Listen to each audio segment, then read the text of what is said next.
What up, what up, what up? Welcome back to 49 Faithfully. I'm your host, Miriah Lee, and today I'm joined by a very special guest, my guy, my homie. You guys know him as the guy from the East Coast that keeps it real. Mike, what's up? How you doing? Thank you for joining me. What's going on, Mariah? How you doing? Shout out to all the faithful out there.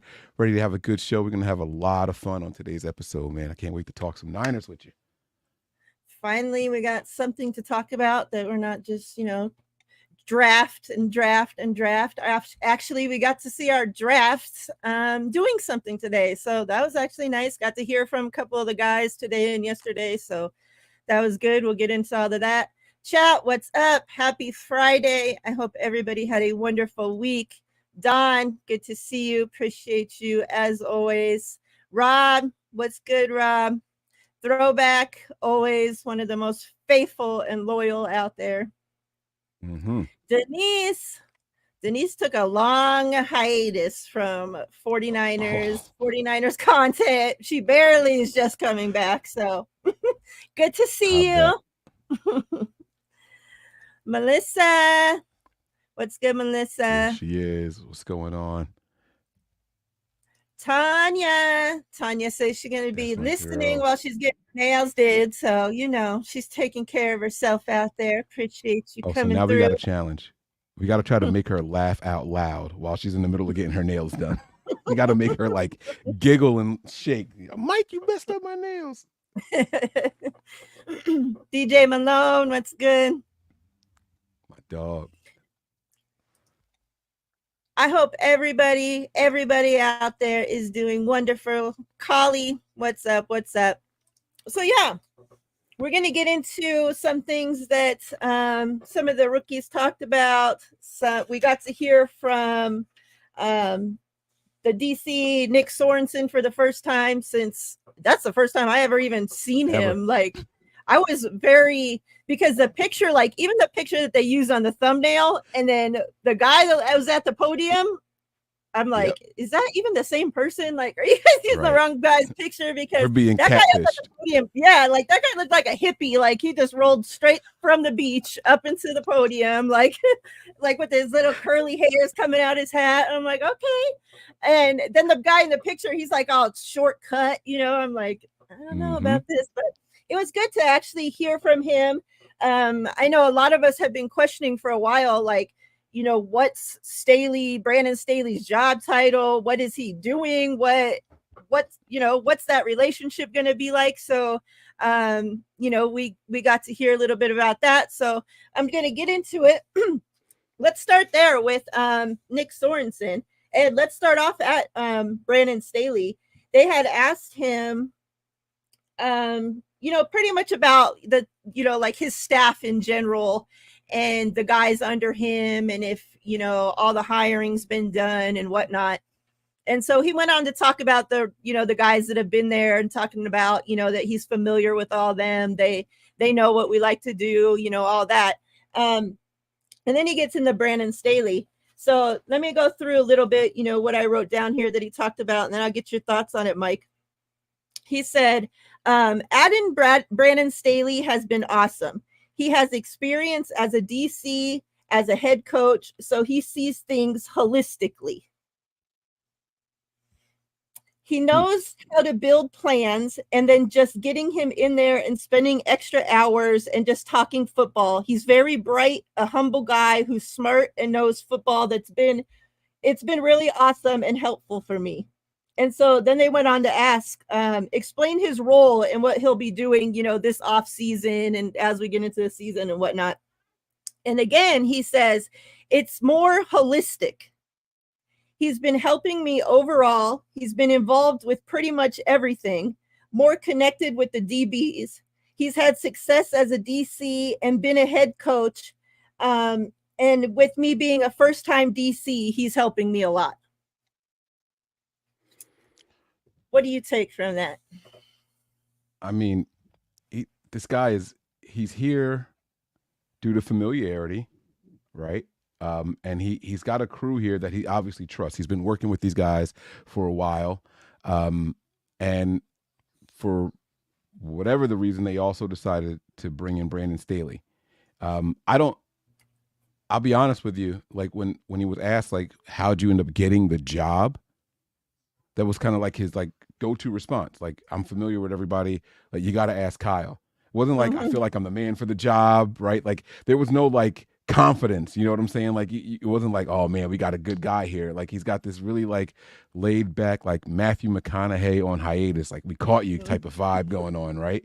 But I mean, the good news is that he knows the roster, he knows the staff, and so I think it's going to be. I hope it's going to be a very team friendly defense under him. And he's probably nervous, first time defensive coordinator. I don't know if he ever wanted to be that, you know what I mean? Right. And so it's like he's got to go through his lumps and bumps. And just like we're sitting here saying, man, this is our first time seeing or hearing this guy ever. This is his first time at the podium. So I won't hold it too much against him. You know what I'm saying? But he's got some history, and hopefully people start looking into him and seeing, what he did in the NFL and things like that, and we can have some better talks about him. But he's got a weird tan too, right? Like, is that what? Like, what is that? Is that the natural complexion? What I'm was it? telling you, he's been a Probably beach shouldn't ask these bum kind for of the last questions. couple months. Yeah, yeah. So it's like, all right, cool, man. It's like I'll shut up, but it's good to see. Hopefully, like I said, he gets comfortable out there. And I'm not going to say it was nervous energy at the podium, but nothing that says like I got a plan. I can't wait to implement these kind of things. It didn't really feel like that. It's like I know what Mhm. these guys like, all these position coaches, and they know me. I know them, and Kyle thinks that we have something good going here. We just want to keep that going. Yeah, definitely. That's what I felt too. And like I didn't really get like a bad, I remember, I'll go back to the first press conference when Mike McDaniel got up there. I remember coming away the first time that we ever, I grew to love him and love listening to him talk football. I even listen to his Dolphins stuff now, but Mm-hmm. that first press conference, I remember coming away from there and was like, does this guy really know? Like, either he knows too much, like he's too smart, or something's very weird about him, right? Like, Yeah. I didn't come away from this guy questioning, okay, does this guy know what he's doing? Like, maybe that's because I know Kyle put enough people around him to maybe not let him fail, hopefully. Like, we do have Brandon Staley there, and I think, that's a big reason why. Mm-hmm. So, like you said, I think the more that we hear from him, the better we'll start feeling about it. Another thing that they had asked him was, what do you want offenses to see when they look at your defense? What's your identity? He said, I want them to see we are still the standard of what we have always been, an attacking defense that plays fast, we play violent, we play with speed, and we finish. What do you think about that? That's kind of what was missing last year. The defensive line had to be the biggest disappointment of all the position groups on the entire team, and that Yes. includes the return man and special teams. Right? Like this was. We've invested way too much into that defensive line. They just seemed flat. Wayne said they need to attack more because of what he was saying, and my thought was, how do you attack more? I think we need to see results. I think we need to get home more. Attacking is one thing, but it's not like the defensive linemen were just standing around. They were just ineffective, however you want to phrase it. I think we need to see more of that. Just get home. More of that dominance up in the trenches and less hesitation. He's going to be focusing on stopping the run, and those are the kind of things that will allow the team to get back to pass rushing. If you can stifle the run on first and second downs, you're forcing teams to throw more often. No team wants to be in 2nd and 9, 2nd and 8. You know what I mean? And so if you can force them into those situations after they run the ball on first down, now the defense can really go out there and say, hey, we're going to miss on the way to the ball. You know what I mean? If it happens to be a draw play or a delayed handoff or something like that, at least we're heading in the right direction, and then hopefully they get back to that swarming defense. That's what I want to see. I want to see them swarming back to the ball. So, yeah. And he's right, though. I think he did touch on that, right? The swarm. I think I saw a clip when I listened to the press conference, I didn't hear it, but I saw a clip or a quote going around that he did talk about that swarm mentality, and even brought up D'Amico, when talking about that. So, man, if he can be even a half of what D'Amico was, I'm feeling We'll be in a good okay. spot. Yeah. You Feeling got an all right. offense, right? You got an offense that's going to put your defense in an advantageous position all the time. We're averaging 29.9 points or something like that. Like, we're up there. Like, we can score with the best of them. But that defense has got to, like, we shouldn't be in a lot of close games if everything is clicking and firing the right way. And there's some new faces out there and all, I understand that. But you want to see these guys go out there and get back to Niner football. You didn't see swarming. I feel like, I don't want to, take from one show and bring it to the other. But, when Wayne was asking me the differences in the defenses, it was the ball was thrown to the left side of the field. The people on the right side said, well, that's not my play. And they were kind of taken off. That's not the brand of Niners football defense that we're used to seeing over the last 7 years, right? It was like, hey, if we're all going to hit and miss together, like that ball's going to the left, and you could watch it from the all 22, and you just see the guys just swarm into where the ball was. That was missing this year. That other half of the field was just taking the play off. And so I didn't like what I saw. They got to get back in there. They got to. It's cool to be player friendly and all that stuff, but we got to put our foot in people's behinds this year also. Yeah, I agree. He talked one thing that who knows if he's just bullshitting or what. I want to get your feelings on these two players, because two guys that they touched on a little bit were D. Winters and Jalen Graham, and he was asked kind of what he thought about them competing for that spot, opposite Fred, until Dre gets back. And he kind of talked about each one and seeing their development and that they're looking like they're coming along. Do you feel that was just coach speak? Do you think these guys even stand a chance competing with the guy that we got from Green Bay? What do you feel like's happening with that linebacker spot opposite Fred? Or what would you like to see happen there? I would like to see some open competition. While Greenlaw's out and injured, I would absolutely love to see some competition going on over there. The 49ers have a guy that they like in DFF, but I don't know if they love him, right? Let's fall in love with another linebacker, right? This is the team that, like, that's kind of our thing. Since Navarro Bowman, hell, Takeo Spikes had a special place in my heart for that season or two that he was here. You know what I'm saying? You go from Patrick Willis to Navarro Bowman, and then we love Reuben Foster for all of 7 games, right? Like, that's what we do. Like, let's fall in love with another linebacker here. We got Fred Warner, we got Dre. Like, let's get somebody else out there that we can say, we got the best out there in the league again. How many people were sad to see Aziz go? And so let's not breed a linebacking room of complacency, right? Let's go out there and say, hey, all of you guys got a shot. Now, go earn it. Go take it. We don't want to give this to anybody. I don't care who's been here longest. I don't care who knows the playbook the most. You got to physically get out there and do it. That's what we want to see. And then play like your hair is on fire. I don't know if it was D'Amico or if it was Robert Saleh. Like, if you're going to miss at 100 miles an hour. It might have been Kyle Shanahan. If you're going to miss and make a mistake, make that mistake at 100 miles an hour. Don't half-ass and make a mistake. Right. So that's what we want to see, especially from that linebacker position. Have confidence in what you're doing and go out there and execute. When you talk about that missing at 100%, going at 100%, even though it's a different position group, that reminds me right there of a Funga.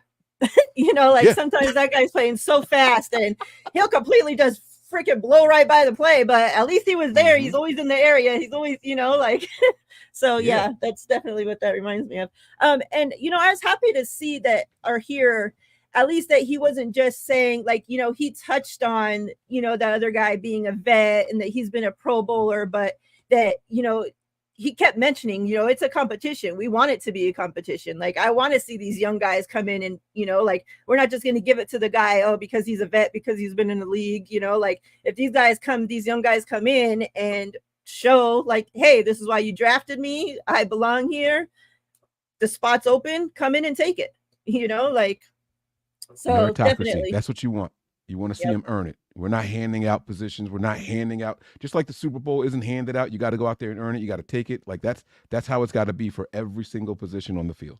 This team is in win now mode, and we got to take advantage of it. Yep.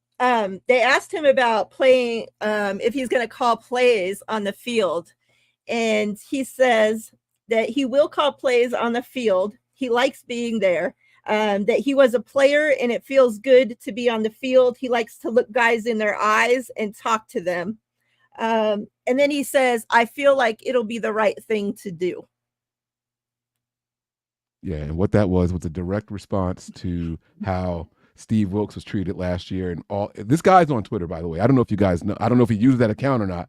But there's a couple of Nick Sorensen accounts out there. I don't know if they're real or anything like that. But I promise you, the Interesting. coaches, the players, all heard how the faithful were just ready to kill this guy. You know what I'm saying? They just put a Put on I got a jacket. Oh, I see what he. Oh, I put a jacket on for yeah.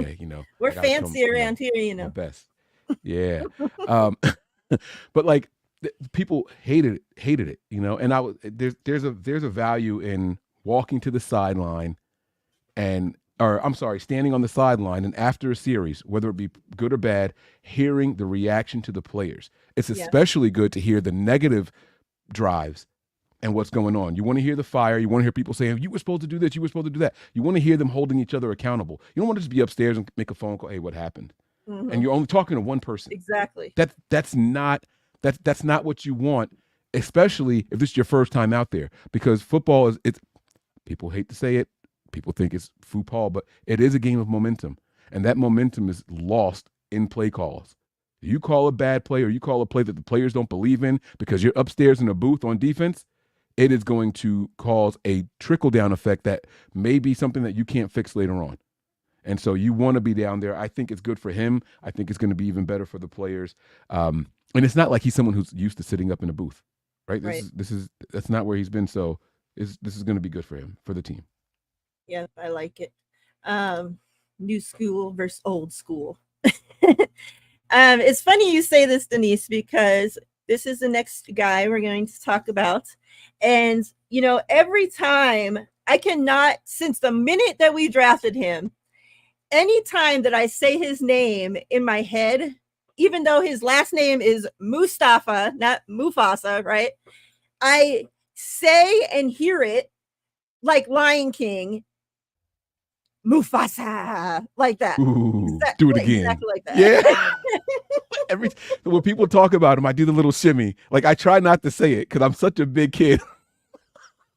Yeah. But when someone says Mustafa, I go, like I said, ooh, like do it he again. definitely needs to brand something to do with that, some way around, obviously, the whole Disney part, because you can't use, that likeness, but something with that he needs to do because they got to do like the face blend with Mufasa's mane around his face or something like that. You know what I mean? Like him up on the mountain looking down over his kingdom. Everything the light touches is our kingdom. Like he's got to go out there and like embrace that joint. Yeah, because it's too good to not take advantage of. It's too good. So yeah, let's talk about him. Now, before we went live, I told Mike that I might be a little partial because this is my favorite. Yeah, he is my favorite guy that we drafted in this draft, obviously so far, right before they can get on the field.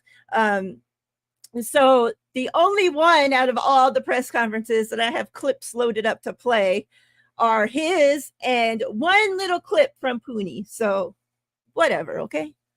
So let's start there. Like I want to play because this is so funny, I thought. And I could have just written it down like I did everybody else's, but I wanted to actually hear him say when he's asked about John Lynch.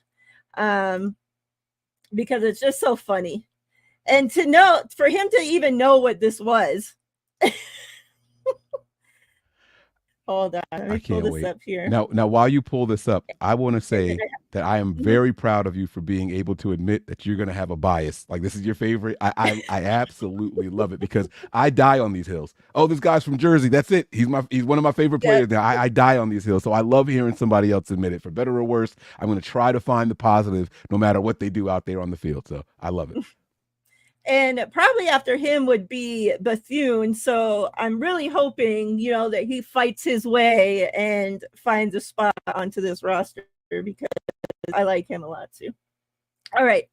So hopefully, let's see. Hopefully you guys can hear this. Let's see.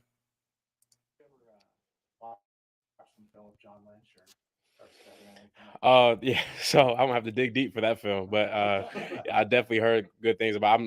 I'm hip with like the John Lynch, the Ronnie Lots of the world, things like that. So when I was connecting with him at the combine, it was like something that we hit it off simply because safety to safety, we have that kind of relationship. So definitely gotta maybe pull up some VHS tapes or something or whatever it is, dust that off. But yeah, just awesome to just be a part of an organization, general manager that just has been a part of the game. He actually understands his players, understands the game, and someone that can relate to us. All right, so before I play the next one, let's just talk about that for a minute. For him to, because I swear, like I don't even know if my daughter, she's 20, right? If we still have some of her VHS, but for her to like go into a conversation and be like, "Oh, I'm going to dust off the VHS," like she don't know about them that well to be talking about it like that. So I thought that was very funny for him to even, date John Lynch back that time. That, like, I'm sure these days you can go to YouTube. I haven't done it, but I'm sure somebody has loaded up some John Lynch highlights onto YouTube by now, that you don't have to be dusting off the VHS. But for him to not even be scared to stand up there and, kind of poke John Lynch as a rookie, I thought that was pretty cool. What did you think about that?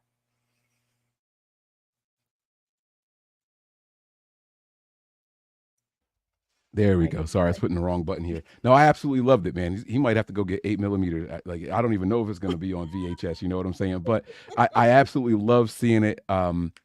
And these are the kind of things that make you really appreciate somebody. I had to, like, after seeing him up there at the podium, I had to go back and check his height and his measurements, because, like, he looks like a linebacker. He looks like he's a big, stout guy. You know what I'm saying? And but to go out there and say, like you said, like that fearlessness to even play with John like that. You know what I mean? I absolutely loved it, and I'm sure John got a little chuckle out of it. He seems to have a great sense of humor. So I think that that's good. It shows the comfort in the locker room already. It shows that the nervousness, yes, but also, like, you can't hide personality but for so long. And so when you're up there and you're answering questions, like, he's well aware of how old John Lynch is, how long ago it was, and everything. So it was really, really good to see. You can't hate on something like that. You gotta love something like that.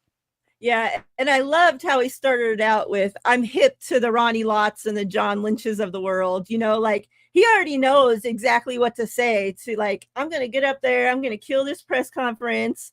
Like, I'm going to win the faithful over. I know to throw Ronnie Lott's name out there, And it also seems like he already has that little kind of a relationship building with John Lynch, like in his other press conference, like he talked about how like his meeting with them, and how, John Lynch has talked about him in his press conference as well. So it seems like they have that little relationship building. You talk about his size, and that's the next clip I'm going to play. And like you said, I would never, from looking at him up there, he is like, he got a man body. Like we talked about the 49ers drafting these guys that have been in college 5 years, stayed all their years at college. Like, this is one of the reasons right here. Like, we're not getting these little skinny guys with chicken legs coming in. Like, this guy is like up there, like holy shit. Like, I was like, I've watched his tape and watched his other press conference and whatnot, but when I saw him at this, I was like a little taken back by actually how big he is, and one of the knocks on him is his size, and obviously because of his height and whatnot. But for, like, he talks about, he had to learn how to, like, he had to learn his body, right, and how to get his size to work for the game that he plays. So let me go ahead and play that. Yeah, see that Segway King over here, y'all. Y'all see that? Y'all know what it is. Tell us a little bit more about that meeting with John Lynch. Yeah, so we just getting to know each other, getting able to talk ball. Oh, this But it is was not just John Lynch still. he was kind of lighting up when I was just breaking down the Wake Forest play calls that they had pulled up, play by play, things like that. So as a safety, you kind of be able to have to know moving pieces, who's doing what in the defense. And he was just something that he saw that I know what I'm talking about. So it was just awesome to not just be able to play football at a high level, but understand the game as well. Can you remind me the name of the role at Wake Forest on the third downs, that kind of rover role that you played? Okay, Yeah, it was called. so my bad. I forgot that he talks about the Panther role first, and that is something I did want to talk about. So he talked about his Panther role. I'll stop and talk to you a little bit about that, and then it's 2 different clips about his size. So let's hear about this Panther role they made for him in college. The Panther. Okay. Yeah.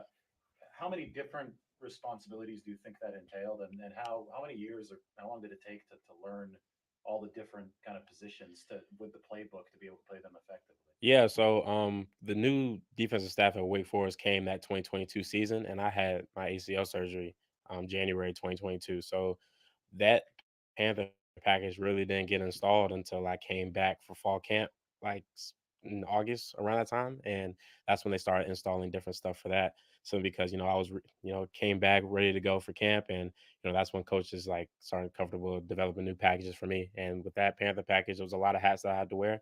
In the beginning, it was more so like maybe some fire zone calls we can get, like me able to pressure the quarterback and being able to use my athleticism to kind of disrupt them. We saw me spying the quarterback as well, but there was times where you saw me that I'm in the defensive line front, or I'm in the line with the linebackers, or people were so worried about me close to the line of scrimmage where there were some games where I just dropped deep and played the middle third player. So just coach being able to trust in me, being able to pick that up, and being able to cook up different, techniques and defensive week by week based off the teams was something that he trusted me with, and it was just something that it was just a tell of what we're feeling that week. So definitely a lot of versatility within that package. So he started off right before the Panther package talking about, that John Lynch, something he talked to him about was, that he liked that he's been able to talk ball. And as you can see, he goes in and talks about, the defensive coordinator was new to that school, puts in a package specifically for him to play, and he has to play all these different roles. And like listening to him talk about that, like it's so easy to see why John Lynch was like, yeah, I like this kid, what do you think about him talking about that? And could you see him playing a similar role in this defense? Because when we drafted him, that was immediately my first thought was, this is a Brandon Staley type of guy, because Brandon Staley likes to have that guy in his defense in the middle, like a little rover position that can do a variety of different things that you never know where they're going to be at. And this seems exactly what Malik would thrive for. So what do you see, him doing with us? Yeah, and the Niners pride themselves on versatility, almost like positionless football. They want as much of that as possible on both sides of the ball, offense and defense. You know what I'm saying? And so you get this guy out here who can drop back in coverage if he needs to, come in and blitz if he needs to, or just play the linebacker role like how he needs to. That is going to be a phenomenal ace that the 49ers are looking for on that defense. They're going to try to diversify, so to speak, the positions. And I like that. I don't want to, make it sound like a comparison or anything like that. But, there's certain guys that have made a name like that early in their careers, like Jamal Adams, right? Like everyone was so high on him because of his position versatility and different things that he could do in the defense. And so, it'll be great for the Niners to come out and get a guy like that here. And that the team is going to fall in love with it. If he can do it all at a high level or even at a good level, if you can do everything well. You don't have to be great at everything, but if you can do everything well, there's going to be a spot for you here on this team. Yeah. Melissa says, sorry to throwing shots at my guys. Buckeyes fan, Mike, but size, looks, and all didn't make Chase Young work here or make him play with fire or grit. Hate. No, I'm kidding. No, listen, man, as much as I wanted to work out with Chase Young, no one was happier about that acquisition than I was, but hey, it didn't work out. It turns out though, Melissa, he needed surgery. So, there's a couple of guys that we had here that we were hoping some things happened for on the edge. Drake Jackson, as well as Chase Young, they needed some corrective surgery. Hell, even Javon Hargrave had some injury issues going on during the season that, these guys tried to play through and all, and it just, they can't give their all because their bodies won't allow them to. So, but as long as they go out there and earn it, size be damned. Like that's what we want to see. Yeah. We want to see you out there laying it all on the line for the team and for your brothers in arms out there. Yep. Let's hear about the size now. I promise, guys, it should be here this time. A couple more. You're not obviously the biggest. He's like a little bowling ball. You know, your aggression and flying around and going downhill. And does that 2024. Still can't hear the questions. obviously does. Tell me about what kind of courage that requires, and did you have that from an early age? I mean, yeah, like earlier, me being a 0-star recruit, a lot of that is just adding to the chips on my shoulder, things like that, being undersized, being overlooked, things like that. And me developing that just, kind of just formed a mentality within myself, you know, not worrying about how big I am. We all got pads on, we all got helmets on, and I'm just worried about bringing the ball carrier down and getting away takeaways. So it was just a matter of me just being able to, when I see the ball, I'm just going to go attack it and disrupt it any way I can.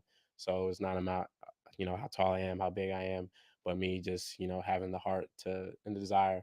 And I think the fuel that I have for this game and the love I have for it is what drives me to be that way.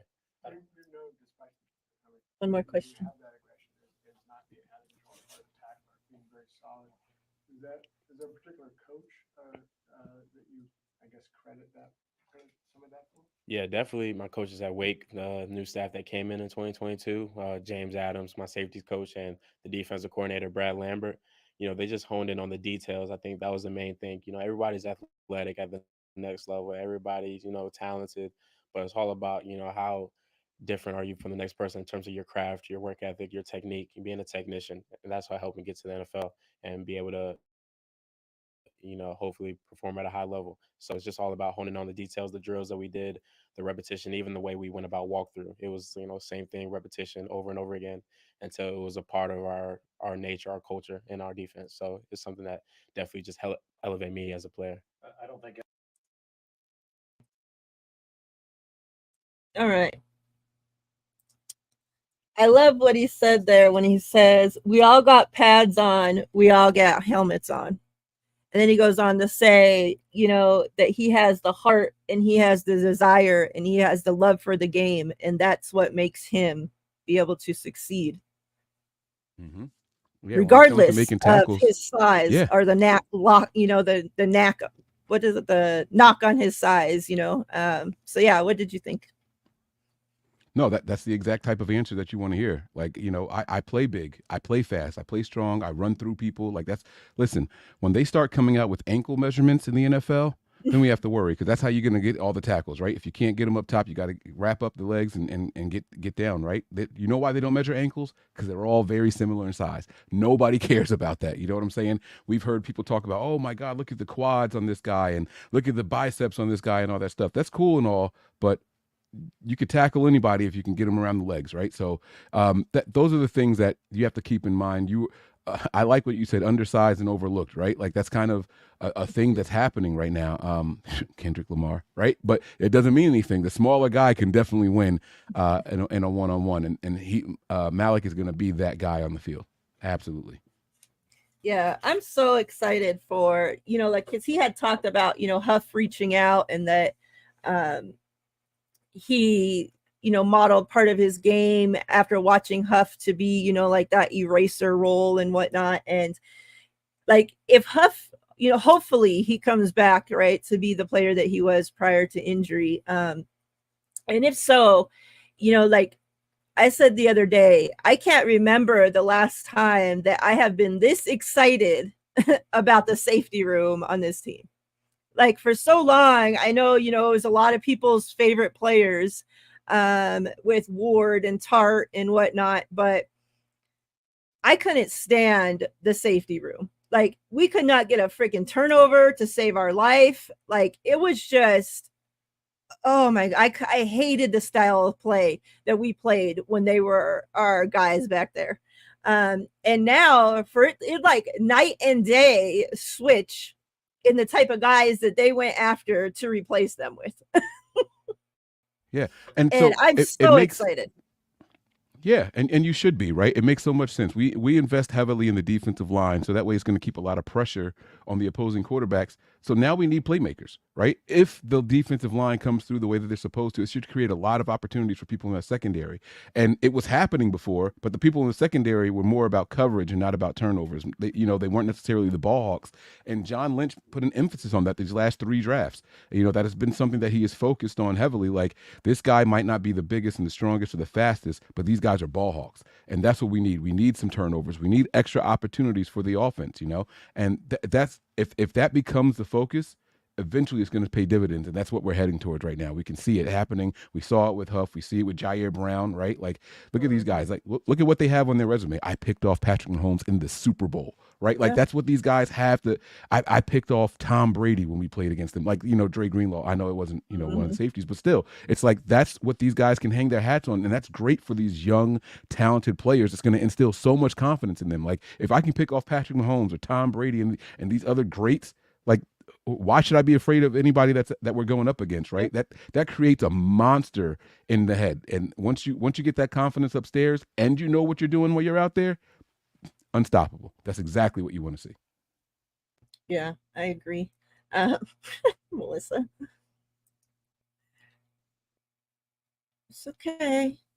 I too, like, I didn't, obviously I'm glad that he was replaced with somebody that can get more turnovers, but it was sad to see him go finish his career just after spending so many years here. Like, that's the only reason I cared to see him. Like, I would have rather him just retired. I didn't want him to keep playing here. But, it's like one of those relationships where, like, I don't want to be with you, but I don't want you to see you with anybody else. Like, that type of thing. Like, you could have just retired. You didn't have to go play somewhere else. But I didn't want you playing here either. and I don't think it's a coincidence that he followed his defensive coordinator. You know what I'm saying? So he went out there to instill the system and all that. And we saw Kyle do that and John Lynch come in here, and that's what they did, right? You're going to go out there and get people who are familiar with the system. And then it's like, all right, teach the other guys in the room. So that way, when you're ready to hang them up, we've got somebody who knows what we need them to know in here.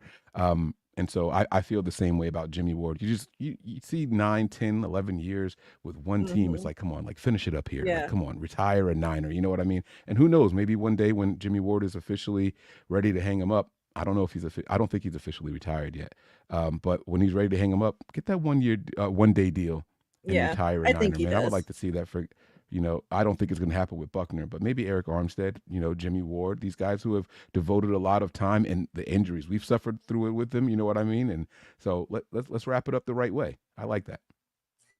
Yeah, I don't see it happening with Buckner either, because he's already went on now to have so many, good years too over there with the Colts. So it's like, why would you come back and retire at the place that traded you away? But like you said, the Armstead and Jimmy Ward, like, now that Armstead's had time to get over it, like, he even talked about, like, he has no hard feelings, like, he still has love for everybody here, and Jimmy Ward, I feel like is that same way. I don't feel like, even though him and Kyle kind of left on a rocky situation, I don't think that affects, like, the way he looks at the whole entire organization, and what they have done for him in his career. So I could definitely see those two guys ending up here. Retiring here. Let's go on to Pooney, since I do have a clip to play for him. But before I do that, a couple of things prior to that he talked about. He had talked about that Feliciano was there, talking, to the O-line. He like said, like, he's talking to them about what to expect, in the NFL, things to do, what not to do. And I thought I wasn't expecting, if there were to be anybody there to talk to the players, that it would be Feliciano. Now, I don't know if it's just because the way things ended, he was kind of in a little hot water with everybody. Maybe that's his way of getting back on good things. Like, I'll be back here. Look, I'm a nice teammate. What do there's no problems here. Or what? But I thought that was actually pretty cool, because, like, this is rookie mini camp, and, like, Fred Warner, for example, is always in the area, right? Like, he's always doing shit around there at the facility, but they asked the players and none of them have met Fred yet. So he's obviously not there talking to the rookies yet, right? Or at all. So I thought it was actually pretty cool to have a vet in there. during this, because this is the first time that these guys have done anything at an NFL field, at an NFL facility, and it's kind of like a little reassurance to have a vet in there, like, okay, this is what you guys need to watch out for. This is what you guys should be doing. This, like showing them the ropes, on their first couple days. Like, it's like us when you're new to a job, like they don't just throw you to the wolves, or they shouldn't, right? Like, you have somebody shadowing you, you have, like all this different training. And it was nice to hear that, as odd as it was that it was Feliciano, it was nice to hear that he was there, sharing his knowledge with these youngsters.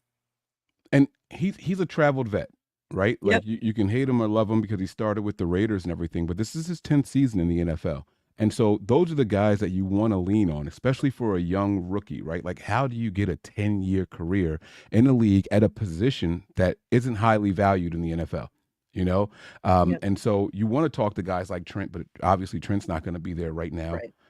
And like you said, it's kind of surprising to even hear that Feliciano is there, and so this is something that, it's going to bode well. It speaks to the locker room, that I think it's like the third time we've referenced this, right? It speaks to the locker room. It speaks to the front office and all that, right? Making those players available. Not that they said, hey, we need you to come in here and talk to them, but hey, Right. if you want to come in and work out while the rookies are here, feel free to do so. And then the rookies are inquisitive enough to even pick their minds. Like, they're not just like, oh, I'm sitting over here with the other rookies and we're going to focus on this. Like, hey, let me go rap with this guy really quick. We're in the same room. Let's introduce ourselves. Let me pick your brain if you don't mind. And the fact that they're willing to give that information, right? Who wants to, hey, we're going to hire you so you can eventually replace this guy. Right. So now it's like, oh, you want me to train my replacement? Get the hell out of here. Hey, what do you want? What should I do when they snap the ball? Fall down. Just fall down. That's what I want you to do. You know what I'm saying? But yeah, you know what I'm saying? So it's like, they're giving them the real knowledge. They're breaking it down for them the right way. And I mean, come on, man, the camaraderie is already getting started, and that's a beautiful thing to see and hear about. Yeah, and that's why it is so weird in the NFL, because you're right. Like, you're training the guy to take your job, and it's like, and the vets know this, like they already know it's coming. Like, you hear them say so many times, it's a business, but we've heard other vets, even quarterbacks a lot, where they're like, I'm not teaching him what to do. Like, that's not my job to train the rookie, that's going to take my job. And you don't see that with the 49ers, like, even when it was Jimmy and Trey Lance, like, you knew Trey Lance was coming to take your job. They just drafted him in the first round, right? Like, and then sooner or later, they drafted another guy that ended up taking your job. But it's like, Jimmy didn't come up to the podium and like, oh, I ain't helping him. I ain't showing him shit. Like, that ain't my job to teach him, like, and that shows you and shows so much of what Kyle and John have built here with the 49ers, because these guys aren't like that at all, and especially like you said, Feliciano been everywhere. So, the 49ers just drafted 2 guys in the O-line. There's like 6 undrafted free agents that are here, working out. Like, so many guys that could be taking his job right now, and there he is showing up to help them. Like, yeah, that's culture. That's exactly why the 49ers, even though we need them to win the Super Bowl, yes, we know, but that's why they continue to be successful season after season after season, unless obviously injuries, but is because the type of team that the 49ers have built. And we talked about this the whole draft show. Every time that they would draft somebody, and we would, the next day on the draft show is be like, yeah, we listened to their presser and we could totally see those are 49ers guys. The 49ers drafted 49ers guys. And this is an example of what that is. Trying to figure out who those golden helmet guys are and things like that. You know what I mean? And I'm glad you said something there. I know you're about to pull the clip up. You said, we're successful season after season. And while we haven't won a Super Bowl, I love that you said that. And it's echoing the sentiments of what Jed York said. Jed York, they asked him, oh, well, what happened to your whole, we don't hang NFC championship banners here. right? Like now all of a sudden this standard is good enough for you. And he was like, well, yeah, that was part of the maturation process. While I would love to win the Super Bowl every single year, that doesn't mean that the season wasn't a successful season. It just means that we didn't get the goal that we set out for. But you can still be successful in a failure. And so that's something that we as fans also have to sit back and appreciate. Like, we're in the dance every year. You know what I mean? We're out here and we're working hard, and we're going to keep that up. So I absolutely love seeing it. What's up, Steph? Collie, shut up before you get smacked. Like, don't even start. I'm gonna block your ass right now. Oh man, that is great. I love seeing it. So they have asked Pooney what position did he want to play. Pooney says, it's the NFL. It doesn't matter where I want to play. They will see where they like me best, and I'll play there. How can you not like that? You put that pride to the side and you get in literally where you fit in. Mm-hmm. You know what I'm saying? So you guys want to try me at tackle? Hey, let's go. You want me at guard? I'll give it a shot. You want me to play center? Okay. Like, but that's the attitude and mindset that you have to have in here, you know? And I hope people aren't too hard on him. You know, they did the same thing with, in my opinion, they were too hard on Aaron Banks his rookie season, right? Like, oh my God, this guy was a second round pick and he didn't even get any play. Like, blah, blah, blah. He's a failure. He's a bust already. And it was like, well, he was brought here to be Tomlinson's replacement for next season. But they said, hey, let's see what you can do at the right guard position. If it doesn't work out, it doesn't work out. But in the meantime, we want you to learn X, Y, and Z. And so as long as Pooney has that mindset, as long as if that's the way he's thinking, hey, they want me to try something, I'm going to try it too. You don't get to come in as a rookie and say, hey, this is my spot. It doesn't work like that. We talked about at the top of the show, meritocracy, right? Like, you got to go out there and earn it. And so that's what I'm looking forward to. And you love hearing the guys speak that way. Yep. Some recently that doesn't happen around the 49ers. You know, Willie Snead, Ray. Shout out to them. Y'all lucky. All right. Y'all lucky I don't have my soundboard, but bang, bang, shots fired. Let's go. Talk your shit, Miriah. Let's go. Let me play this Pooney. Where are we? Clip right here. Shout out to Sterling Bennett at 49ers Access for posting this. So they asked Dominic Pooney on about having a finisher's mentality. This is what he had to say. Yeah, you have to. I mean, in the O-line, it's like, I think the game is won up front. So, I mean, if the O-line is don't want to be, if you want to go in with a tough mindset, you got to get the job done. You got to be up front. You got to be physical. If the receivers and the tight ends see you playing soft, it kind of affects them too. So, I feel like we set the tone. If we're just boring everybody up front, it gets everybody else hyped up. So, that physicality, hard-nosed football, run the ball, that's what I like to do. Yeah. Now, is that not what you want to hear from your O-lineman right there? Like, I don't remember ever hearing, now I might be wrong and I might have just not heard it. I don't ever remember hearing Mike McGlinchey talk like that. You throwing shots at my guy, Mike. I like it, though. I like it. I'm here for it. And, you know, Mike was all about the X's and O's and I'm going to do this and I'm going to do that. This guy is like, no, this is where it starts. You know, there was a clip on his ass all the time. Yeah. There was a clip going around about 2 weeks ago, maybe 3. It was a former head coach of the 49ers and Jim Harbaugh saying that people overlook the offensive lineman. You know, he was like, that was the one position that everybody on the entire team depends on to be successful. If the O-line fails, so does the run game and so does the pass game. So you need those guys to set the tone up front. And then you have Pooney echoing that same exact sentiment, right? This clip should be going around just as much as that Jim Harbaugh clip was going around 49ers Twitter, 49ers social media. Everyone was praising and they had Harbaugh heralding this guy for the comment, and this clip barely gets any burn. This should be circling the 49ers socials just like that Harbaugh clip was. That's what you want to hear. You got to love it. Oh, God, Poonie Tang. Is that his nickname going to be? Poonie Tang? I like that, Kenny. I like that. Yes, Pooney fits that, exactly what he said, that hard nose, grit, you know, football down and dirty. Football's won in the freaking trenches. Like, I'm tired of having soft ass dudes playing in the position where you're supposed to be the nastiest on the field. You know, like I forget, we talked about on a recent show about, and I forget who it was talking about it, but they were talking about how most teams, you know, that dirty, that toughness, that all that grit, it comes from the trenches. On our team, it comes from the wide receivers. And they were saying that the wide receivers, you know, they play with that grit, that toughness, they block, they get dirty, you know, and they're saying because if your wide receivers are doing it, the position where you're supposed to be the divas of the team, how could everybody else not fall in line and do it?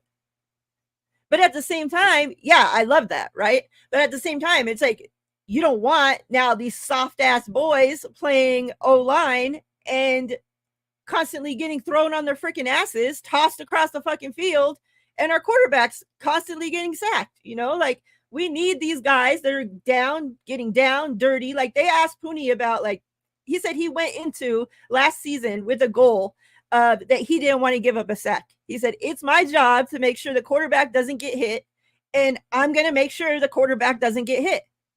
And what he didn't give up a freaking sack the entire season. Like, that's what we need on the O-line. Yeah. And not only do you want to protect, right? Anybody can protect and still be soft. We want you to be aggressive, right? I talk all the time about one of my favorite offensive linemen being Alex Boone, right? I love the Alex Boone and the Anthony Davis when he was, you know, actually playing, right? Mm-hmm. Like, that was the kind of physicality and nastiness that I wanted to see from the 49ers. You know what I'm saying? Like, that's it. And so if Dominic is going to come in here and do that same exact thing, sign me up. Sign me up. I'll be the biggest supporter out here. That's what I want to see. That's what I want to hear from these guys early and often. Like, you come in here and set the tone. And I'm not going to be scared to say I'm going to be physical. Put a target on your back. You know what I'm saying? Like, that, you got to back it up. They're going to come at you as hard as they can, whether you say it or think it or not. You know what I mean? So, hey, let them know. Put the league on notice, not the other way around. You know what I mean? Don't come in here and act like you're lunch meat. We're not serving up food here. We're going to do the dishing out here. You're going to get what we feed you. You know what I'm saying? So that's what I want to see. I want to hear that kind of mentality, man. I hope that permeates through the entire offensive line room, because I'll tell you, some of these guys ain't it. Still some of the guys that are here, like, it's I'm not going to call any names. I'm not going to throw any shots or anything like that. But some of you guys got to wake the fuck up out there in the trenches. And it's going to start with the rookies pushing these guys. You know, you don't want to lose that job. You better step the fuck up, because someone's on your heels and they want it more than you do. Yep, I completely agree. I like this name too. I've seen him say that as well. Punisher for Punisher, like, you know, but with Pooney, I like that a lot. Pooney gotta go out there and earn these nicknames we're giving him, though. He can talk a good talk. Now get out there and freaking do it. All right, let's go on to Renardo Green. I don't have too much to really talk about him. From his press conference was very short, the shortest one. What I did like, let me pull up this picture though, because I saved it here. They asked him about him being like, he's our only guy that we drafted that stayed at one college his entire career and didn't hit the transfer portal. And, you know, like, once that transfer portal opens every season now, there's so many players going into the transfer portal in football, in basketball. Like, it's crazy how much, you know, like, now, like, it's so rare to even hear a kid talking about staying at a school the entire time. So I really liked that they asked him about that and what he said about it. So he says, they asked him, you know, like, obviously, like, that in today's age, like, that's very rare. Like, were you tempted, you know, to transfer to another school? And he said he was definitely tempted, but his dream was to go to Florida State, and that he believed in staying loyal to what he committed to. He said that when things got hard, he didn't want to just, you know, that doesn't mean just up and leave, you know, like, if things are easy, things are hard. He believed in staying there either way and finishing out, you know, what he set forth to do. He, you know, he said that he likes the challenge of that. And so that's why he stayed. He bet on himself. He said that he knew the coaches there were standing behind him and that they were all working towards a common goal. And so, like he didn't want to just turn his back on the guys that he's going to battle with every day. And like I really liked, hearing that, because like, even though like I saw that on paper, that he stayed, at that school the whole time, like I really didn't think about it until, like I actually heard him like ask and answer that question. And I'm like, like that is so rare these days. And, like that says so much about the guy that, even though you're having a losing season, or like, like he's seeing, like his plays going up, and he knows that like if he transfers to, Michigan or Ohio, or, like one of these big name schools, you're going to go there and you're going to shine, and you're going to get drafted higher and all this stuff that could benefit you. Right. But he's like, no, like this was my dream to go to this school. I got here, and whether this is hard, this is easy, I'm going to stay here and I'm going to work, and like, I love what that just says about not even him as a player, but what that says about him as a man. It's all about the mentality, right? Like, you didn't believe me. You didn't believe me. You didn't believe me. Watch this. Oh, now you guys see me doing something. You want me to hit that transfer portal? Nah, I'm going to stick with the people that were fucking with me from the beginning. I'm gonna stay loyal to the soil, and that's what you want to see. You know what I'm saying? Like, those are the guys that are gonna make it all worth it in the long run, And again, we talked about the type of players that the 49ers were going after, right? And I like you said, one of the only guys that we drafted that stayed at one school, but he had a really, really good reason for it. How do you not like something like that? How are you against hearing someone speak about that loyalty and that devotion to a program, And we might not be winning. We might not be getting the prime time games and things like that, but I'm going to work with these guys. I'm going to go out here and I'm going to show the coaches why they believed in me in the first place, and I'm going to stand behind you guys. I'm not going to be one of these guys that I got a little bit of success, let me get out of here and go somewhere else where I can make a bigger name and get a couple more eyes on me. No, let the play speak for itself, and then trust the process. And you're going to get noticed. That's why you end up getting drafted in the fourth round, or I'm sorry, what round was it we drafted him in? Round 2. I'm sorry, fourth round. Yeah. You know what I'm saying? So like that's why you end up going there. That's what it's supposed to be. And so I absolutely love what he was saying there. Beautiful. Absolutely beautiful. A little bit on him, per Nick Sorensen, he said that Renardo Green will start playing in the nickel. Do you like him there? That means Diamador Lenore, we get him back on the outside. Would you rather see Demo in the nickel? How do you feel about that? This to me was a positive comment. You can't lose either way. You got Diamador Lenore, who could be going through some of that Jimmy Ward type stuff, right? Like, think about this contract year. I want to play outside. Don't put me in the nickel anymore. I want to play outside, right? This was what was happening with Jimmy Ward when they were asking to move all over that secondary, and that was the beef between him and Kyle. Hey, I want to play here. Oh, so you want to be a backup, right? He didn't like that Kyle said that shit to him, right? Yeah. And so you don't want Diamador Lenore going into his contract year with that hanging over his head and that fresh reminder of what just happened to Jimmy Ward. So it's like, hey, let's go to the podium immediately and say that we're going to start Green at the nickel. Well, that tells Lenore, that means I'm going back outside. He's now it's like, oh yeah. Now he starts doing the Birdman hand rub thing, like, oh, I can get busy this year. You know what I mean? I can show the league what I can really do. And that it's going to have such a huge trickle down effect on the rest of the players, the rest of the team. You hear these guys saying, this is where I want to be. But if you want me there, I'll go there. Right? Same thing that Puny said, right? You want me there, I'll go there. I don't get to pick. But if you can instill a little bit of confidence in these guys, it's going to go a long way. And so I loved hearing that Sorensen say, we're going to start him out there at nickel, see what he's got in there. Absolutely. And if it doesn't work out, you got another versatile piece, and you know what you still have in Lenore. Lenore should be the worst case scenario at nickel. That's what he should be. You want to have guys that have that versatility. But if we don't have to stuff you in there, Pauls, then it's fine. You can go out there and play outside like where you want to be. That now you're happy, we're happy, because we have somebody else that can go in there and take that role. No more Isaiah Olivers. Thank goodness. Holy I threw a smoke. shot. I threw a shot. Bang. Melissa, he's not saying that Diamador Lenore is Ward. He's just talking about with the position switching and how they wanted to switch him to a position that he's going to get paid less money in a contract year, and nothing about the player being the same person. So Melissa asked, Mike, we had success with the long-term teammates, Ward and Tart and DeForest Buckner and Eric Armstead. Do you see these FSU players making the roster and taking that next level? So as in Renardo Green and Bethune both went to FSU and played together. They both had great things to say about each other, which I'm about to get into. Do you see these two taking on a life like those other groups? I sure hope so. You know, that's something that you want to see. I would absolutely love it, but you know, I don't. It's all about the play. It's all about the play. Not everybody is meant to play together and have these long-standing careers side by side with their former teammates and all that, whether it be high school or college. But it'll be really, really good if they could, right? It does nothing but help. And we knew that FSU was going to have a ton of players drafted this season, right?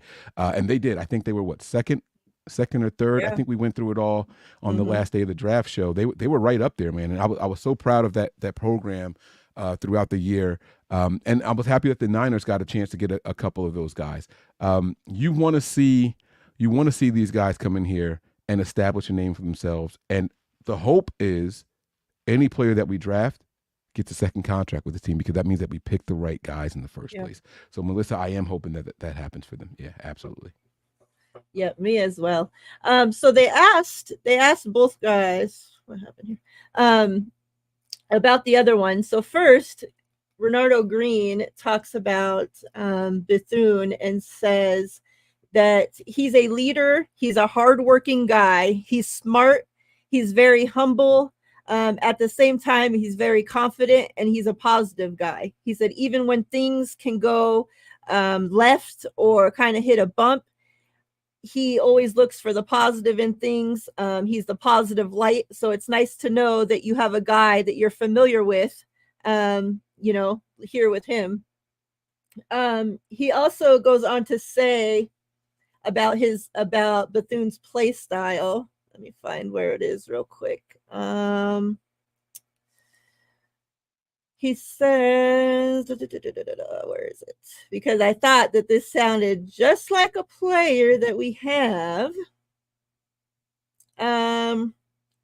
So they asked him about, you know, Bethune's hard hitting and what it's like being on the field with somebody like that. And he says he's kind of a throwback player. He's a tone setter. He says if the defense needs a spark, you know, he just goes and he'll smash somebody and he'll crank everybody up.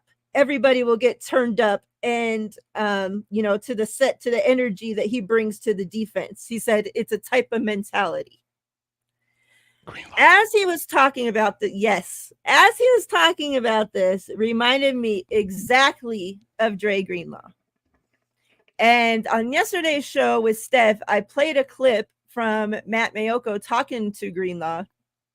And, you know, in that article, it had said that, you know, Greenlaw had talked about, you know, I might not have been able to lock up Travis Kelce or whatnot. He's like, but what I would have been able to do is bring that energy and bring that hard hitting, that, you know, everything that Greenlaw brings the entire Super Bowl. And once the Greenlaw went out, that was missing. And when he was explaining Bethune, it reminded me exactly of Dre Greenlaw. Yeah. The Niners went out there and said, hey, when Greenlaw goes down, we can't lose that spark. And that's why you get a guy like this. You know, I love that clip of Patrick Mahomes after their first 2 or 3 series while Greenlaw was still out there, right? Hey, they're dominating us on energy. He didn't say that, you know, I mean, obviously the defensive drives were really, really good, right? But he didn't say that, hey, we're not good enough, this and that. They're dominating us on energy. It was Greenlaw. Every tackle was a celebration. You know, he was all over the field. It was infectious. You see people high-fiving and chest bumping and jumping with the shoulders and everything, you know, like that's what they were doing. And then when he went out, it was like, oh my God, what's about to happen now? Who's going to bring that energy? Who's going to bring that spark? And they tried, but it's something when you're trying versus when that's naturally who you are. And Tatum Bethune is going to be that guy for the 49ers, hopefully. And by the way, the name Tatum, how many people do you know named Tatum or have you heard of named Tatum? It means full of cheer. It's a beautiful name. I'll be completely honest with you. Is that like a unisex name? I don't know. I think there's an actor, right? Tatum Channing? No. Oh, no, that's his last name. Yeah, Channing Tatum. No, that's his Channing last Tatum. My bad. My bad. You're so right. yeah, I don't know. I've never met anybody with the first name. I don't that I can You ever seen recall. You ever seen the Bell? movie Scream? Yeah. Remember the girl Tatum that got Channing. closed up? No, it's Channing Tatum. I'm pretty sure it's Channing Tatum. Yeah, but that's who I was thinking about. I think we were all thinking about the same person. Mm-hmm. But wasn't the girl's name that got closed up in the garage in Scream, wasn't her name Tatum? I think so. I don't know. Mm-hmm. I could be wrong. Now I got to Google it while we're talking. I'm sorry. So they're saying Tatum Bell, Tatum O'Neal is an Tatum actor. O'Neal, Was okay. an actor. Yeah, I don't know. All right. So yeah. Oh, Good. yeah. Her name was Tatum. Her name was Tatum. Oh, okay. Yep, that was it. Okay. So I guess All it is right, a cool. unisex name. There Was you go. Tatum I like it. O'Neal a girl or a guy? Let's see. Let's look it up now. I'm all for it. Tatum O'Neal. A girl. Woman. Let's go. Okay. Tatum Beatrice O'Neal. Interesting. Yeah.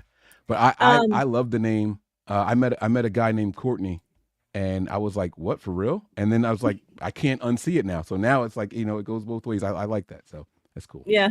I do like those names that can go both ways too. And it's always weird when you hear it like going the opposite way, like that towards the opposite sex than what you've always known it to be. And then after like you hear it and it's just like, you're like, okay, yeah, this goes, Yeah. So, Shannon Sharp. It fits. It completely fits. You know what I mean? So I like it. Yeah, it's funny you say that because up until now, I've never even thought about the fact that his name is Shannon and that's a girl's name. I just always went, so that's funny. Yeah.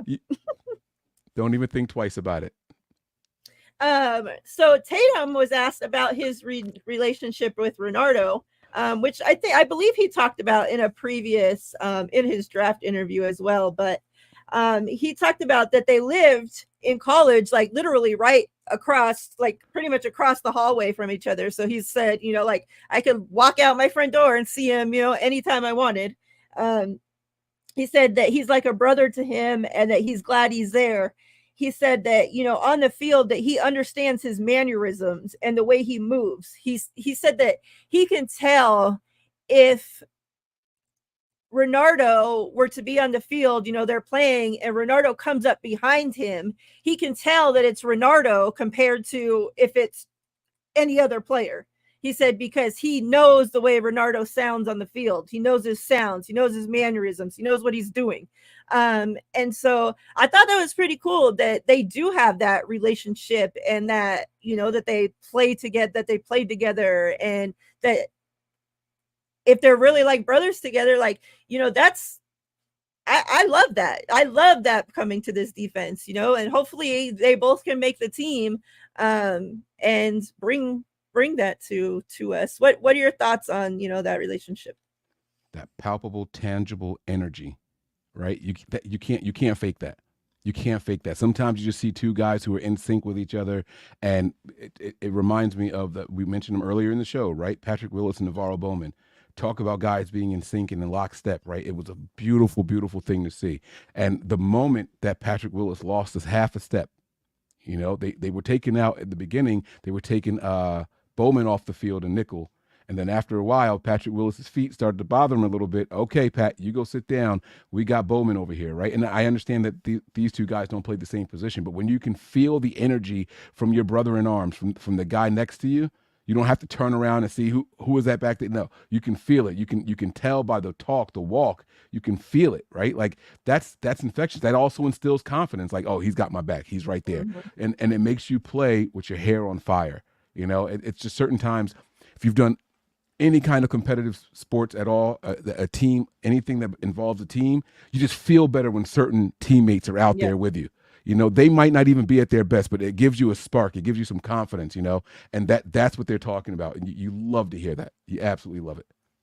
Yeah, I agree. You know, and it of course in competitive sports it's like that, but shit, like even at my last job, you know, we had a team of surveillance people, you know, and there were there's times when I knew that my right hand investigator was there on shift with me. Like, you just know things are going to get taken care of. I would be able to pull up a camera and start following somebody, and I knew that she already had the next camera pulled up and already getting ready to continue following that person. Like, I already knew, like, it was that in sync with the way that we worked together. And other people, it wasn't like that, you know, like, I'm not trusting that they're going to even be able to get the job done, let alone pick up right where I need them to pick up, you know. So it definitely works, you know, that way in a lot of things in life. Something that I like that he's talked about a couple times now is his relationship with Coach Holland. And he talked about how they talked a lot prior to him even getting drafted. And that since now, you know, since that 30 visit, he said that relationship just has continued to grow and get better and get better. And I don't remember, you know, last year we drafted 2 linebackers, and I don't remember either of them talking any type of way about Holland or a relationship with him or anything. So. Yeah. It's like, what's going on, right? It goes back to what we were talking about earlier. Are you just going to sit in the corner with your fellow rookies, or are you going to go in there and ingratiate yourself amongst your peers and amongst your coaches and all that stuff, right? And this crop of rookies just feels different for this 49ers team. It just feels different. I know it's early. We haven't seen them on the grass at all. I understand all of that. But right now, they're starting this the right way. They are starting the right way. These are guys that the Niners targeted for very specific reasons. And this is what happens. You know, it starts with the interviews. It starts with those 30 meetings and all that. You know what I mean? It starts when the 49ers start to scout someone, they get a good report, and they start reaching out to the coaches. Hey, tell us more about this guy. You know, and then they bring them in, and they really start to fall for these guys, and they buy into their mindsets. You know, the physical stuff is what puts you on our radar. Now we got to understand the psyche behind the person as much as we can in a very short amount of time. And if you can develop and build those relationships with the coaching staff, if you can go out there and you know these people already, you're coming in and you're speaking with confidence about them, it's going to bode well for you. It's going to play a role for you very, very well. Yeah, and that's, I think, the third rookie now. Him, Isaac Garindo talked about his relationship that was already building with the running backs coach, and how they had already talked on times that he was checking up on him leading up to the draft. You know, that was prior to us even drafting the kid. And then Malik too, and his relationship with John Lynch. So each one of those 3 have now talked about their relationship and how it's formed with that other guy. So very, very interesting. They had asked Tatum as well what position, you know, across the linebacker spots that he can play, wants to play, whatnot. He also says that he don't really have a spot that he wants to play, that he just plays linebacker. So I'm like, these kids, like, we talked about them having the years, the experience, all this, like, they're knowing exactly what they need to be saying and what route they need to be taking to make it onto a team that is full of as many studs that we have. Yeah, and if you're a 4, 5, 6 year guy in college, you've played everywhere. You've played everywhere. You've had no choice. There's so many injuries and things like that coming going. You have to have that versatility, you know. And the Niners targeted these kind of guys for those reasons. We talked about it earlier: positionless football, offense and defense, and that's going to bode well for them. And you love to see it. You love to see it. Maybe I know I do. I definitely do. I thought this was cool because this was the only person they asked anything about Kyle, and they had asked him what he, you know, had to say to the guys prior to them going out on the field or whatnot. And he says that Kyle told them to all be themselves and have fun, but to remember that this is a job, so we're all competing. And then he said again, but remember to have fun.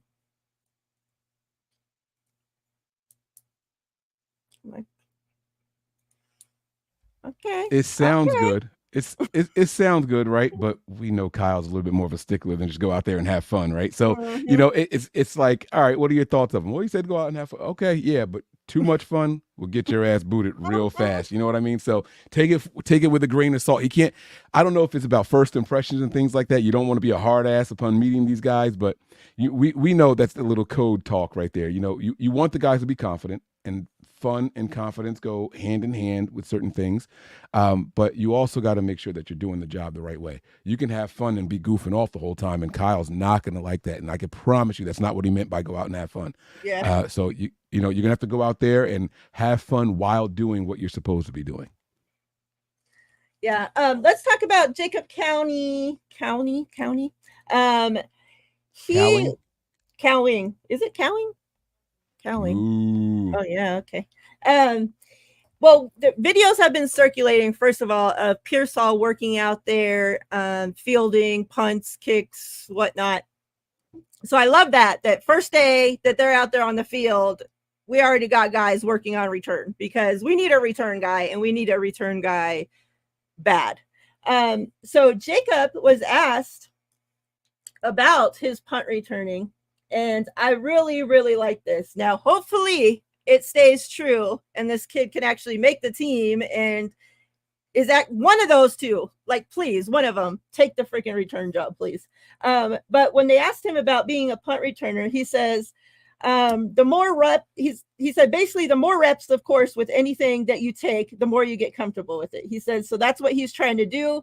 He's just going to keep taking reps, keep doing what he needs to do. He says, but he says when he's practicing on getting the ball and getting downfield to score a touchdown, he says, I heard it hasn't been done here in over a decade. So that's definitely one of my goals this year. Jim Harbaugh's first year, last time it was done was against Seattle, and it was Ted Ginn Jr., where he returned a kickoff and a punt in the same game against the Seattle Seahawks. I'll never forget it. And I can't forget it because no one else has done it. Give us something, goddammit. Like, we deserve this. Like, why only us? Every team seems to get at least one a year, or we're just sitting here like, yeah, well, it was a 10-yard return. That's better than nothing. At least he didn't fair catch it with 15 yards, right? Like, come on. Like, let's give us something, man. Give us something. Almost bust a big one, Pauls. But like, get down there. You know what I'm saying? Like, give us something to be excited about every time you're back there. Make teams fear kicking the ball to you. Yeah. We don't have that here.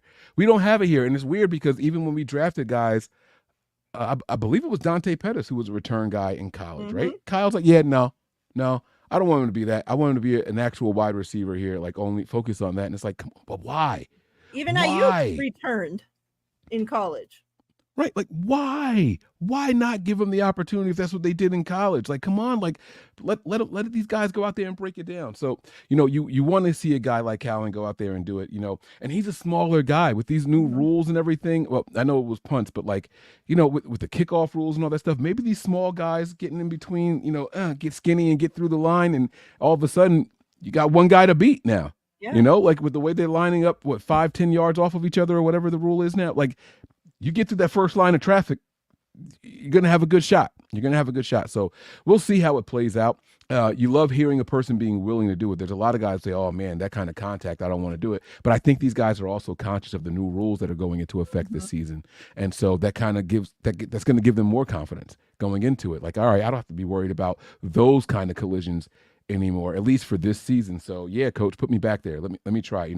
He's a shorter guy, but he's got that stockier build, and you want to hope that it plays out the right way for the 49ers. He's got a decent amount of speed too, so I can't wait to see it.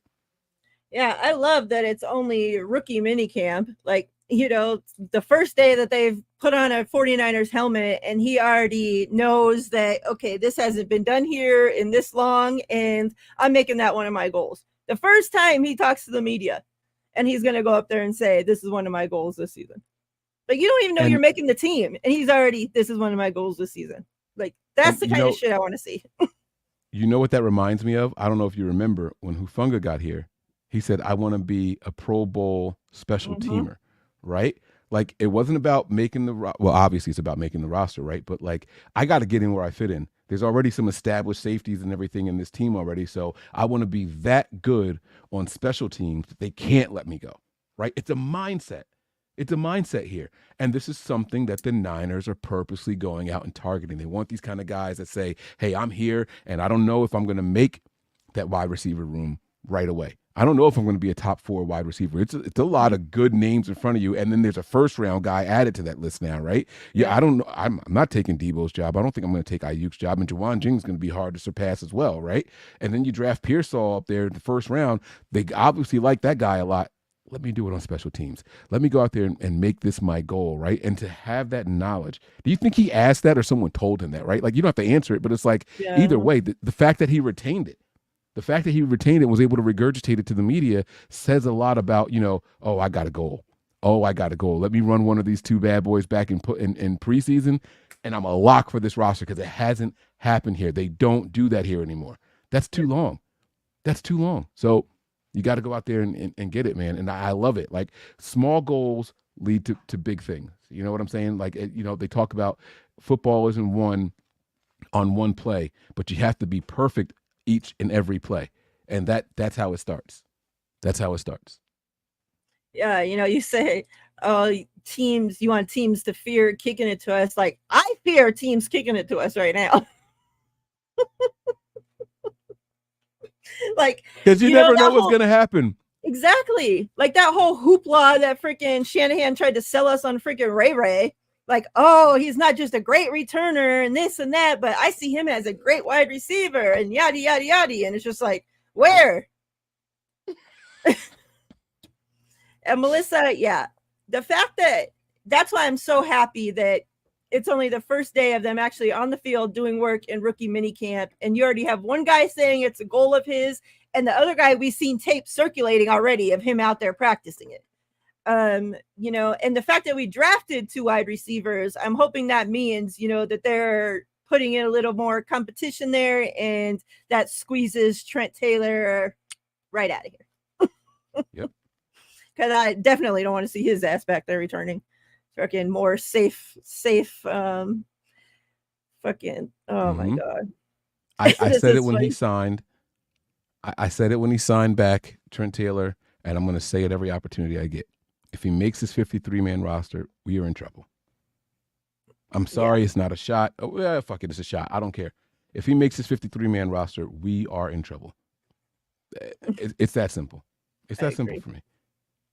It's funny, these 2 comments together. First, Melissa says, Debo's soft ass asking to do kickoffs. That was unbearable. Followed directly by Debo turned into Snorlax. Oh my God. Is that a Pokemon reference? I'm not going to lie to you guys. I don't have a lot of experience with Pokemon, but I just remember this big dude just sleeping all the time. Is that what he did? Him. Yep. Oh my God. Oh my God. Y'all got to stop hating on my man Debo, man. That's crazy. That is hilarious. Crazy. He's training our wide receiver right now. He's working with him. Come on, give the guy some love. Damn. You guys are the best. That's freaking funny. Hey, Chell, what's up? Look who's here. She is. That's right. Grady in the building. She calls me and Wayne Fred and Grady. That's funny. Sanford and Son references. I love it. I can't hear like the name Bam or even like see the start of your guys' show, like where it says Bam, and not have "you're a bad motherfucker, won't you back that ass up" play in my head. I never even thought about that. Oh my God. Now I'm never going to be able to move over from it either. And I don't know that's why, funny. but it's just every time I see it, that's what I freaking think of. That is awesome. I absolutely love it. Holy smokes. That's so great. They also asked Jacob, you talked about him being a smaller guy, and they asked him about him, blocking, and obviously that being such a big thing in Shanahan's offense. And we've heard how many times now, no block, no rock, right? And he says that, when it comes to blocking, that Well, he mentioned that his past coach and Shanahan are a lot alike. He mentioned that 2 different times. So he mentions it now with the blocking and also again when he talks about the playbook. So he says when it comes to blocking, he says his past coach and Shanahan are very similar. They ask a lot of their receivers. They ask them to block. They ask them to get physical. And he said basically, he has to have the same mentality that he had in Arizona. He says, I'm definitely going to get the job done and do the best I can to get wins in our column.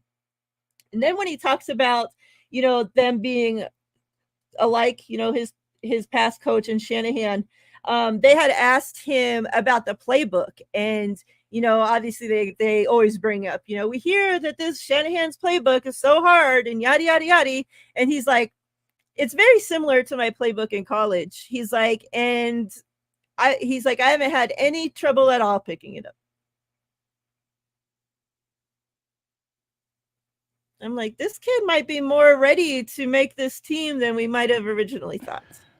The Niners, you tapped a well one time and it worked out well for you with Ayuk. Why not run back to that same well? Right? I mean, if the water was good the first time, it's probably going to be good the second time. And so they have someone there that they trust. They like the word of Herm Edwards. They're going to take him at it. And I'm sure they interviewed him probably longer about this young man than they did the young man himself. And if you can speak to, if you can get the thumbs up from a guy who's done it at a high level here in the NFL, down in college, and if Herm can tell you, hey, his skills are transferable to the league, you got to trust it. You got to trust it. I don't think that's a relationship that happened by accident. I don't think that they just take Herm with fluff.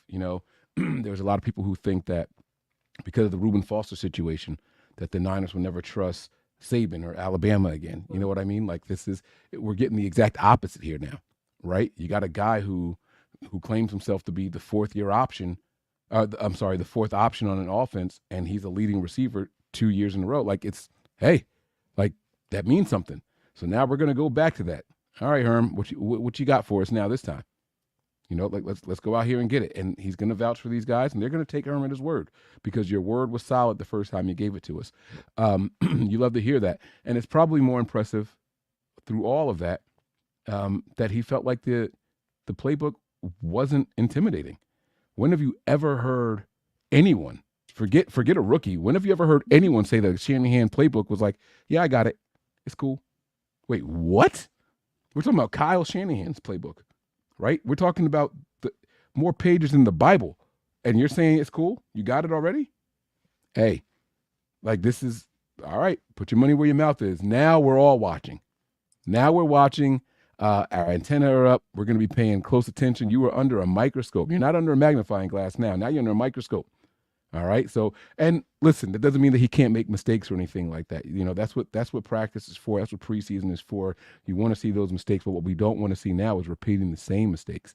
Right. And so I'm excited to see this young man get out there and prove himself. This is going to be probably the most fun and attentive I have ever been to a preseason in my entire life as a 49er fan. And I've been watching preseasons for a long time. So I can't wait because these guys have me excited. This crop of rookies, Miriah, oh man. I mean, I can't say enough about them. I can't say enough positive about them. And, we don't know what the skills are going to translate to on the field, but we know that they have the desire. We believe that they have the athleticism. They got to put it all together now. And so that's what I want to see. It's going to be a lot of fun come August. It's going to be a lot of fun. Yeah, to be honest with you, I can't remember being this excited about a rookie group in ever. I don't know. Exactly. Of course, we had other rookies. Of course, like when we drafted Bosa, we're excited because he's a second-round pick. He's this, beast on the D line and whatnot. But it's like we knew what he was going to be, right? Like to have like almost the entire draft class that we drafted. Like you're looking at the guys, and we knew going into the draft, like these guys have an uphill battle to make a roster full of the amount of talent that the 49ers roster has. And after we got done with the draft, looking at the draft, it's like all these guys have a really good chance if it all of it, translates to the field of making this roster. And like, I'm excited to see what these young guys bring. Like, we needed this. Like, we keep going back and getting the same results with the same old group of guys over and over and over. If you can bring in some young guys that's going to shake it around a little, get these older guys working harder, replacing the ones that didn't work hard enough, we might be onto something good. Like, this is what it's all about right here, is building from right now. It starts with the salty tweets of the veterans. Huh? Yeah, Sneed, we're back to you again. Yeah, it starts with the salty tweets of the veterans. Oh, now you feeling the way, right? Imagine how he would have felt if he was on this roster right now. And you got these wide receivers coming in here talking the way that they're talking, working the way that they're working already. You know, saying that the playbook isn't anything to I got this. It's nothing. What? Come on, man. Like, oh man, this is beautiful. This is beautiful. And for the Niners to have a loaded team the way that they do, again, top 2 roster from top to bottom in the entire NFL, and to get your fan base, people like us, Miriah, who watch every game, who watch every presser, who listens to everything, we overanalyze everything, to get us excited about a crop of rookies, that's saying something. That is definitely saying something. It's one thing to go out there and get the talent, because we'll be honest with you guys, we were drafting guys and we were like, who was this guy? Wait, what? This? Okay. But now that we get a chance to dig a little bit deeper, they're here now. Now we got to do our research. Now is when the fun starts, right? I'm not going to sit here and try to remember all 3,000 eligible guys in the draft. I can't do that. But now that they're here, we get to go back and watch some film on these guys. Now we get them to the podium. We hear their introductory pressers and all that stuff. And now they're here reporting and what they're saying now. Now we're way more excited than we were during the draft. You know, that's not misplaced excitement. These guys have earned that much from us already, and they haven't done shit. They haven't done anything. A couple of words, couple of videos, and a couple of reports. That's all that's happened so far, and we're like, yo, this rookie class right here is something special. That is insane to say and think about with how loaded this 49ers team is. That's a beautiful sign. That's a good sign going forward. This is how you sustain success. You talked about it earlier that's exactly what you said. This is how you keep the ball rolling. This is going to be fun. Yeah. I want to get your thoughts on Isaac Gurindo. They had asked him how many games he started in college. He said 1. They had, asked him about why he wasn't a starter, yada, yada. He had a lot to say about it. He said that the positives he takes from that and how, moving into the NFL, he says that these guys that were number ones their entire career now come into the NFL and have to be a number 2, a number 3, a number 4. And they don't know how to deal with that. They're used to being the guy. And now it's an entire adjustment for them to know how to take that, change a pace back role and not be the number 1 back role. Where he said he knows all about that. Different offenses, whatever. He knows about not being the number 1 back and how to come in and do what he needs to do. Where obviously we have a number 1 back, right? So he said that. He also talked about how, and this is always talked about in the draft, when you do have these number 1 backs coming out in the draft, well, how many carries have they gotten in their college career? 250 to 300 carries a year? And now they have all that tread on their tires. So he says he don't have all that tread on his tires. So you're not buying a used car from the new car lot. You're buying a new car from the new car lot. Where do you see Isaac's spot on this team? Do you think he makes this roster? Do you see him being the number 2 back? Do you see Shanahan putting him off on the bench and not using him like the regular other running backs that he's drafted? How do you see this running back room kind of shaking up and what Isaac's role is going to be? Yeah. I like that. It's a really good question, and he answered these questions in a phenomenal way. All right. No shots at anybody, but my guy, TDP, right? Trey Sermon. These guys were the guys in their respective systems. And what did we get from them, right? And these guys, it goes into the mindset of I'm the man, I'm a man. Oh, man, I'm a guy. Oh, man, I'm rotational at best. Oh, man, I don't think they even want me here, right? Like it plays into the mind once you're not handed a spot after you've been handed these spots for the last 2 or 3 years in college. And so he's saying, I don't come in here with that ego, right? Like I'm not that guy. You tell me what you want me to do. I'm going to learn to do it and I'm going to execute. There's not a lot of tread on my tires. I can go out here and I can be a long-standing player for you guys. You know what I'm saying? And you love to hear stuff like that. I think he makes the roster. I do. I think he probably comes in here. As much as I want to say that he'll replace Elijah Mitchell, I think if Elijah Mitchell is healthy, he's running back 2 still. I really do believe that. However, I don't think he's getting another contract extension from the 49ers. If Garindo comes in here and shows us that he's who we think he can be, I don't think there's a chance in hell that Elijah Mitchell returns. And so I just got them talking about how stacked this roster is, right? You're not coming in here and taking Christian McCaffrey's job from him. It's not going to happen. So now you're playing for depth. And Christian McCaffrey is also in the contract year. Maybe the Niners decide, hey, we can't pay Christian McCaffrey and Ayuk and Purdy all in the same offseason. We're going to have to bite the bullet somewhere. Now you're going to have to find somebody that can come in here and hold their own. And now you got running back by committee. There's nothing wrong with that. They never planned around me in college. I don't need you guys to plan around me in here. I'll learn what you guys want me to do. I'll come in here, I'll be effective, and I'll still get a ton of carries for you guys when you call my number. That's what he did in college. 1 game starting. That's it. But look at those numbers. Those numbers still say something. And that's with me not being a starter. Kind of sounds like what I mentioned about Brandon Ayuk not too long ago being the 4th option, but being the leading receiver, right? You got to take advantage of every opportunity that you get. And that's what you want to see. That's what Isaac Garindo is to the 49ers. That's what he was in college. I'm hoping that's what he can be here. Give me running back 3, running back 4. Make the final 53 is all I want from this kid. Make the final 53 and you'll get in where you fit in. Right? Kyle, how many times we were pounding the table saying, we want more Mason, we want more Mason. Mhm. Hey, let's give CMC a break, right? Kyle's like, fuck that. You know how much we're paying this guy? You know how much we gave up to get this guy here a break? If he didn't break anything, he's going to go out there and play. If he doesn't say, hey, I'm tired, then he's going to get back out there and play. And that's what Kyle did, and I'm not mad at that. And so it's going to continue to be that way. I hope we don't get frustrated with the lack of carries from whoever our backup running backs are.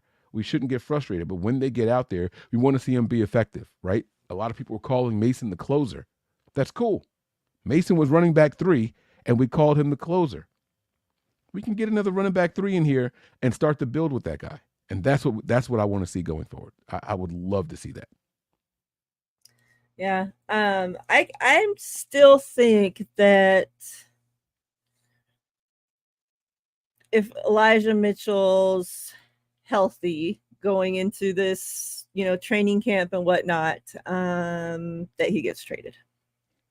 Woo! See, because like okay. I said, this is the last year under contract. We know that he's good and everybody knows that he's good, but it's only a matter of time when he's out there that he's going to get hurt. Every single year we've seen him do it season after season after season now. Mm-hmm. And I just think that, if Isaac comes in and shows something, or even one of these other running backs that, they're competing, they all can't make the team, so that's either right. You have to cut somebody and you don't get nothing for whoever it is, or you can trade somebody that you can at least get a 6th round pick, 5th round pick, something's better than nothing. Mm-hmm. Yeah. Absolutely. If you can get anything for a running back at all, it's a win. You know what I mean? I don't know what he would warrant from a team that's not familiar with him, right?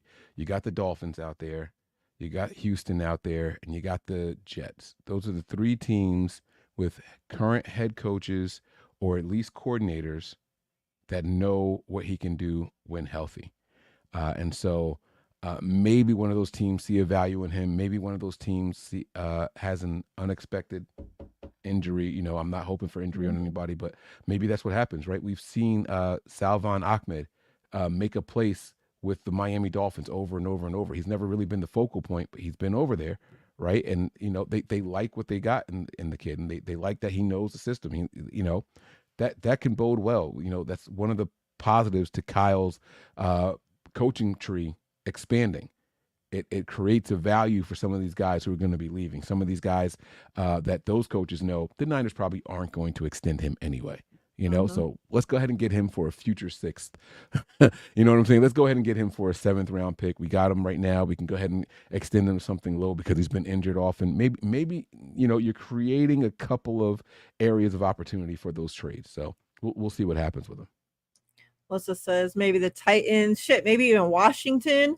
Like, we got people so many places now that, you know, like I said, it's not like he's a shitty back and that's why we're trying to get rid of him. Like, he's so good when he's healthy. The problem is he can't stay healthy, you know, and it's like every year the same thing.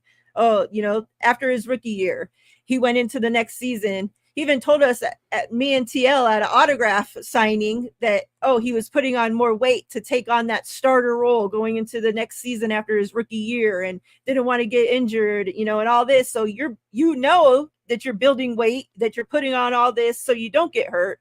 And he wasn't even in the game 5 minutes, you know, and it sucks, but like, we can't win a Super Bowl like that. Right. Like Melissa said earlier, like, you know, you're tired of holding guys, especially running backs, in these roster spots that we don't even ever see them. Like, it's just carrying dead weight because you need a running back on the roster. Like, we need dudes. Exactly. And we need them badly. You can be as good as you want them to be, but you're no good to us on the sidelines. Yeah. So Mike, any other thoughts? You know, there were some videos of different plays. Like, we saw a lot of wide receiver work. You know, O-line work out there circulating around. Any other thoughts coming out of the first real day of rookie training camp that you wanted to touch on? No, nothing really. You know, these guys are out there. I'm not concerned with the running of drills and things like that. I'm more concerned with what they're saying. I'm more concerned with understanding the mindset of these players, and everything that we've heard gives you something to be encouraged about. You know what I mean?